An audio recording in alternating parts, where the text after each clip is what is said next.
അമേരിക്കയിലെ ഹ്യൂസ്റ്റണിൽ ടീം ഷെക്കേനയുടെ നേതൃത്വത്തിൽ നടത്തപ്പെട്ട revival fire നോമ്പുകാല വാർഷിക ധ്യാനത്തിന് അനുഗ്രഹ നിറവിൽ പരിസമാപ്തി. അനുഗ്രഹീത വചനപ്രഘോഷകൻ ബ്രദർ സന്തോഷ് കരിമത്ര നയിച്ച ശുശ്രൂഷകൾ വചനാഭിഷേകത്താലും ദൈവസാന്നിധ്യ നിറവിനാലും ദൈവജനത്തിന് അവിസ്മരണീയ അനുഭവം സമ്മാനിച്ചു. നമുക്ക് വേണ്ട സ്നേഹം, നമുക്ക് വേണ്ട ഐക്യത, നമുക്ക് വേണ്ട അഭിഷേകം, നമുക്ക് വേണ്ട ആത്മനിറവ്, നമുക്ക് വേണ്ട ആത്മീയ ഭൗതികമായ സകല നന്മകളും ഈ ദൈവകൃപ നമ്മുടെ ജീവിതത്തിലേക്ക് കൊണ്ടുവരും. പരിശുദ്ധ വചനത്തിന്റെയും പരിശുദ്ധാത്മ നിറവിന്റെയും പരിശുദ്ധ കുർബാനയുടെയും ശക്തമായ അഭിഷേകം പ്രകടമായ ദൈവസാന്നിധ്യ അനുഭവത്തിന്റെ 4 ദിനങ്ങൾക്കാണ് ഹ്യൂസ്റ്റൺ സാക്ഷ്യം വഹിച്ചത്.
അനുഗ്രഹീത വചനപ്രഘോഷകൻ ബ്രദർ സന്തോഷ് കരിമത്ര നയിച്ച റിവൈവൽ ഫയർ നോമ്പുകാല വാർഷിക ധ്യാനത്തിന് ഹ്യൂസ്റ്റൺ സെന്റ് മേരീസ് ജ്ഞാനായ കത്തോലിക്ക ദേവാലയമാണ് വേദിയായത്.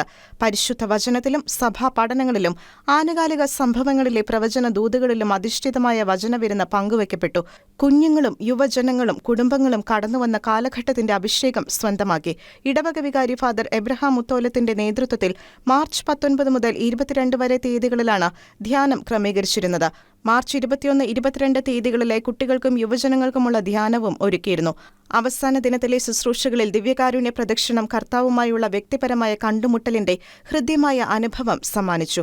ദേവരാജ ശുശ്രൂഷകളോട് പ്രതിബദ്ധതയും സഭയോട് തീക്ഷ്ണതയും സത്യവിശ്വാസത്തിൽ വിശ്വസ്തതയും പുലർത്തി അന്ത്യകാല പ്രേക്ഷിതരാകാനുള്ള സ്വർഗത്തിന്റെ വിളിയോട് സമർപ്പണമുള്ള ഒരു വിശ്വാസി സമൂഹത്തെ വാർത്തെടുത്ത ശുശ്രൂഷകൾ പരിശുദ്ധ കുർബാനയുടെ ആശീർവാദത്തോടെ സമാപിച്ചു.